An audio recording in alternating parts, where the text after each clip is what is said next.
Morning everyone, সবাই কেমন আছো? রাধে রাধে বলো। রাধে রাধে। আমার নাম হলো আংশিক ঘোষ। তোমরা কেমন আছো? আজকে আমার বার্থডে। এটা আমার মাম্মি, দেখো। গুড মর্নিং সবাইকে অ্যান্ড রাধে রাধে। আজকে আমার নতুন ব্লগ স্টার্ট করলাম। তা আজকে যে প্রথমে কথা বললো ওটা হচ্ছে আমার মেয়ে। তা আজকে ওর বার্থডে আছে, সবাই ওকে একটু উইশেস জানাবেন আর সবাই মিলে আমাকে একটু সাপোর্ট করবেন যাতে আমি নতুন নতুন ভিডিও আপলোড করতে পারি। আর আজকে আমার এই মেয়ের বার্থডের দিনে সারাদিন কি কাটাবো, কি করে কোথায় কি ঘুরতে যাচ্ছি, সমস্ত কিছু আপনাদের সাথে শেয়ার করব। প্লিজ সাথে থাকুন অ্যান্ড সাপোর্ট করুন।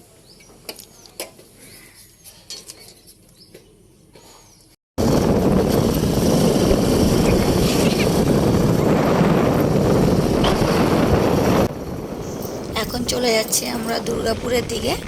দেখা যাক এরপরে কি কোথায় কি ঘুরতে যাওয়া যায়। তো চলে আসলাম আমরা শপিং মলে, মানে স্মার্ট বাজারে চলে এসেছি। এখানে আমার মেয়ে এখন বলছে আমি এখানে মুভি দেখতে যাব। দেন এখানে চলে আসলাম, দিয়ে মেয়েকে বললাম একটু সামনে যা, ঠিক আছে, সামনে যেয়ে ওখানে দাঁড়া, আমি একটু ভিডিও করি। কিন্তু ও তো কিছুতেই মানতে চাইছে না।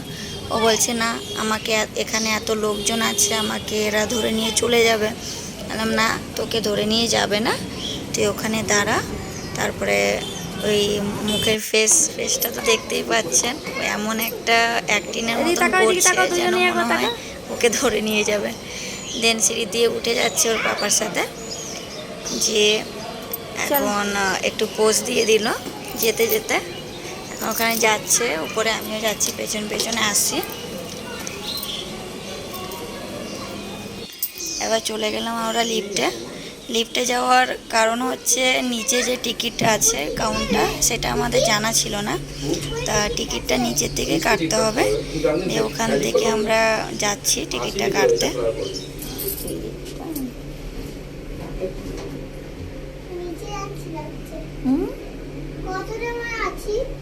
আমরা জিতে যাব, গ্রাউন্ড ফ্লোরে যাব। G for ground floor. এখন আমরা জানি না কি মুভি চলছে। এখন আজকে আমার মেয়ের বার্থডে, তো যেটা বলবে সেটাই হবে। সেই ভেবেই আমরা একটা 12টা থেকে আমাদের মুভি আছে, যেটা থাকবে সেটাই দেখব। দেন হলের মধ্যে ঢুকে গেছি আমরা। হলের মধ্যে ঢুকে দেখলাম টিকিট কেটে নিয়ে এসছে। এখন দেখলাম সারফিরা মুভি চলছে। জানি না আপনারা কে কে সারফিরা মুভিটা দেখেছেন। তা আমার তো খুবই ভালো লাগছে দেখতে। এবার আপনারা একটু ট্রেলারটা দেখে নিন যে কতটা কি ভালো লাগছে।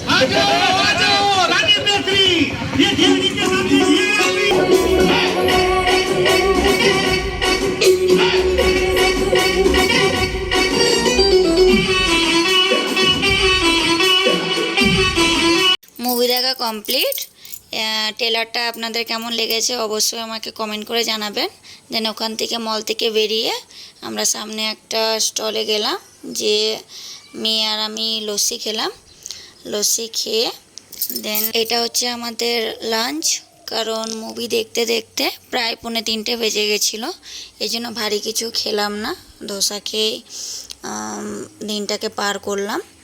দেন ওখান থেকে আমরা চলে গেছিলাম আর একটা মলে, সেটা হলো জাংশন মল, কারণ আমার মেয়ের জন্য কিছু কেনাকাটি দরকার ছিল।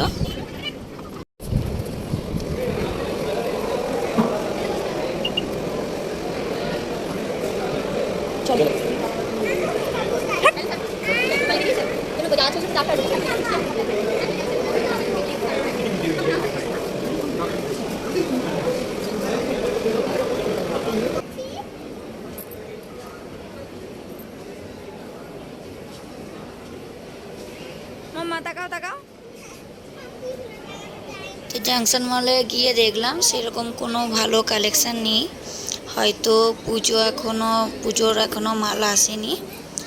যখন আসবে তখন আবার যেয়ে আবার কেনাকাটি করব। নেক্সট গেলাম ম্যাকডোনাল্ডসে। ওখানে গিয়ে মেয়ে একটা বার্গার, একটা ফ্রেঞ্চ ফ্রাই আর একটা কোল্ড ড্রিঙ্কস অর্ডার করলো।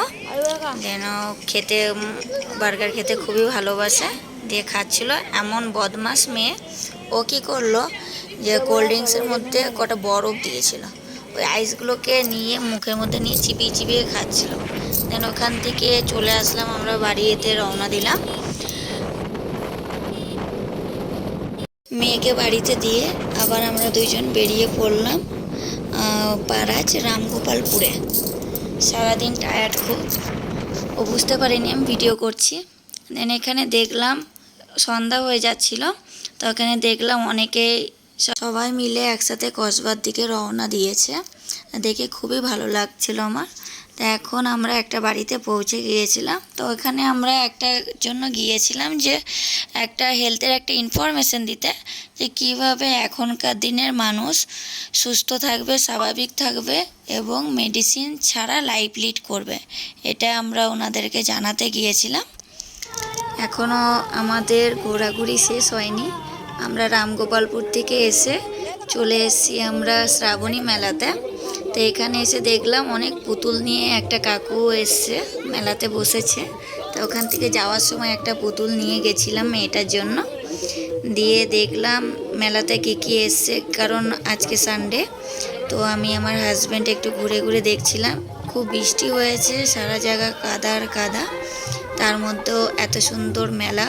আর সানডে মানে যেখানে সানডে মেলা বসবে সেখানে প্রচুর ভিড় হবে, কারণ সেদিন সবার ছুটি থাকে। তো এখানে ফ্লাওয়ার ভাসগুলো দেখলাম, এত সুন্দর সুন্দর ফ্লাওয়ার ভাসগুলো এসছে, ফ্লাওয়ারগুলো দারুণ। এটা মনে হয় তালপাতা না কিছু হয়তো দিয়ে তৈরি। সারাদিন ঘোরাঘুরি করার পরে চলে আসলাম কেকের দোকানে। এই কেকটা আমার মেয়ের জন্য নিলাম, কারণ এই কেকটা নেওয়ার কারণ হচ্ছে সব দেখতেই পাচ্ছেন যে কেক 2-3টে ছাড়া আর কোনো কেক নেই। এরপরে কেকটাকে নিয়ে ঘরে চলে আসলাম। এসে দেখছি মেয়ে খুব বদমাইশি করছে। তো মেয়েটাকে বললাম কেকটা কেটে নে, কারণ একটা ছোট্ট করে একটা কেক কাটিং করা হলো, কোনো কাউকে ইনভাইট করা হয়নি, কারণ সারাদিনই আমরা বাইরেই ছিলাম, এই জন্য আর কাউকে ইনভাইট করিনি। এখন বাজছে রাত 9:30। তা কেকটা কাটিং হয়ে গেছে, এখন ওর পাপাকে খাইয়ে দিচ্ছে, আমি ওকে খাইয়ে দিলাম। তারপরে আমি একটু পায়েস করেছিলাম, সেই পায়েসটা আমি ওকে অল্প করে ওর পাপা আগে খাইয়ে দিল, তারপরে আমি একটুখানি করে খাইয়ে দিলাম। তা আজকের ভিডিও এইটুকুই। নেক্সট আবার দেখা হবে নেক্সট ব্লগে। Thank you.